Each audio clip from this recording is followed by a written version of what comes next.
MRI ते दिलं का रे?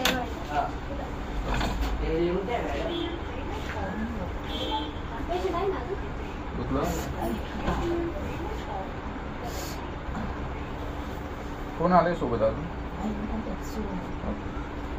तुमचे घुटणे गुडघे दोन्ही पण 50% पेक्षा जास्त झीज झाली. आता तुम्ही याच्या आधी डॉक्टरांना दाखवलं तर डॉक्टरांनी सांगितलं असेल कॅल्शियम कमी झालं, ऑइल कमी झालं, कार्टिलेज घसलं गेलं, गाडी घसली गेली. पण हे का घसलं गेलं हे कोणीच सांगितलं नसेल असं. त्याचं मेन कारण आहे याला रक्तपुरवठा करणारी जी मेन नस आहे ती पाठीमागच्या 10 ते 15 वर्षापासून बंद आहे दोन्ही पाय. म्हणून डॉक्टर म्हणतील ऑइल कमी झालं, ऑइल कमी झाल्यामुळे कार्टिलेज बरोबर सांगितलं असेल. पण याला रक्तपुरवठा करणारी जी पाठीमागची वेन्स आहे सायटिक नावाची नस ती बंद असल्यामुळे तुमची दिवसभरात 1000 सेल डेथ झाल्या तर त्यात 1000 सेल्स राहते तर परत रिजनरेट व्हायला पाहिजे. पण हा नियम तुम्हाला कमरापासून खाली लागू नाही. म्हणून कमरापासून तुमचे गुडघे दुखायच्या आधी पण कमरापासून तुम्ही पाय दुखायचे, चावायचे, मुंग्या यायच्या, कळ लागायची, रग लागायची. तुम्ही ते कोणाला सांगितलंच नाही म्हणून तुम्ही गुडघे लवकर. देवाने एक वरदान दिलंय शरीराला आपल्याला, दिवसभरात जेवढी झीज होते तेवढी रात्रीतून ऑटोमॅटिक रिजनरेट होते, झीज ऑटोमॅटिक भरते. पण हा नियम जर तुमच्या नसा चालू असेल, ॲक्टिवेट असेल तरच लागू, नाही तर तुमचे गुडघे बदलायला सांगते सगळे डॉक्टर सांगितलं असेल ना. आता जेव्हा ह्या नसा चालू होती तेव्हाच ते क्लिअर, ह्या नसा बंद होऊन तुम्हाला भरपूर दिवस झाले पण तुम्ही त्याच्यावर लक्षच दिलं नाही. गेले की दाखवा डॉक्टरला गुडघे, हा कॅल्शियमची गोळ्या, पेन किलर जा घरी, बरोबर ना. पण झीज का झाली आजपर्यंत माझ्यामध्ये एका डॉक्टरने सांगितलं. आता यांच्या नसा कुठं बंद आहे ते सांगतो. फालतू सोबत कुठून आले तुम्ही?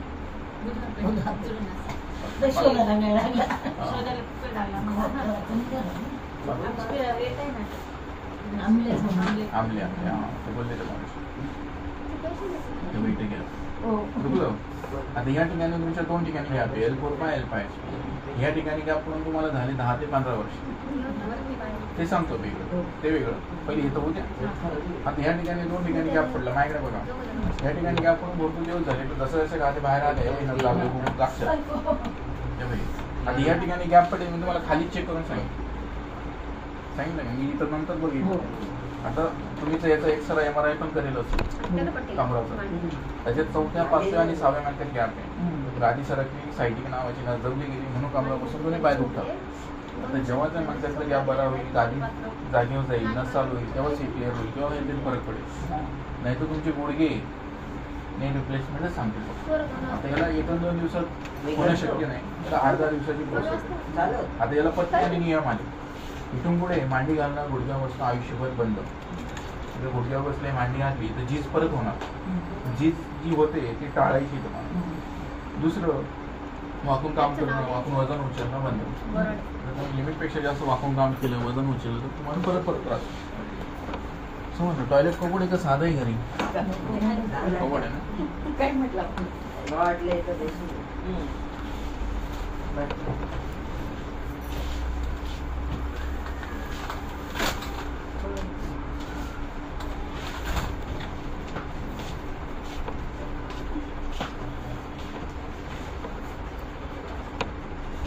हा कोणता दुखतो जास्त? हा दुखतो का हा दुखतो?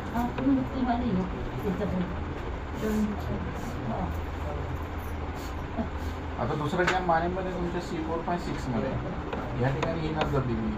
इकडं तेवढं डोक्याला होतं म्हणून पाठीमागून डोकं दुखतं, बसून वाटते की चक्कर येतं. या खातावर झोपले का हात जड पडतो, मग याच्यावर झोपले का तसंच होतं, मग यांना जड.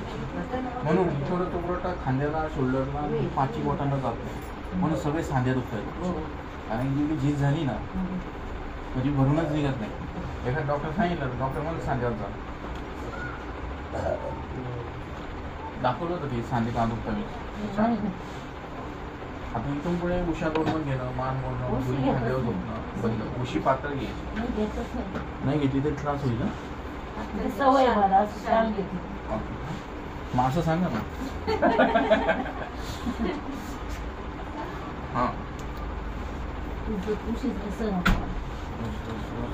पडेल तुम्ही मानेतून कमरामध्ये एका वेळेस एका दिवशी गॅप पडेल.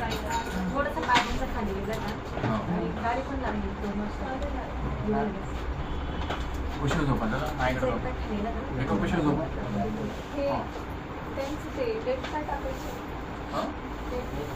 डेट बीट काही नाही, ते देऊन द्यायचा ना, त्याचा मोबाईल नंबर आहे, फोन करा. माहिती आहे करा अशी आहे. तुमचं नाव टाकू का? काही नाही, हा ते टाकू, माझं नाव टाक. नाही ते शिक्का टाक, पाय इकडे नंबर कुठे टाकू? हां दिसलं.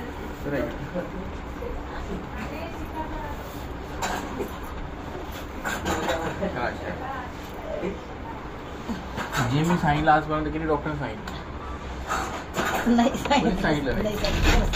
उचला ना वरती. मग काय उपयोग करून एवढं ट्रीटमेंट? हां म्हणजे जेवढं आजपर्यंत केलं सगळं पाण्यात केलं.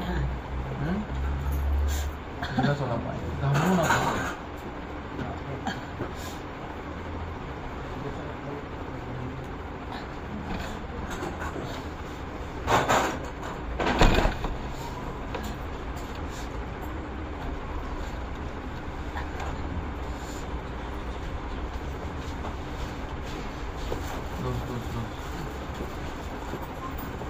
काम घरातलंच आहे का दुसरं काही नाही काही पहिले नाही बैठकीचं काम होतं बाजार होते तिकडे तिकडे मी तिकडे दोन करा.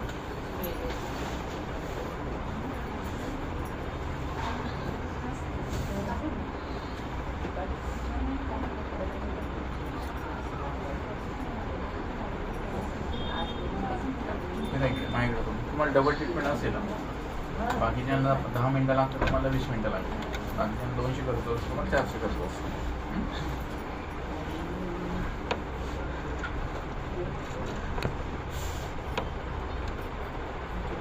सरळ झोपा. कविता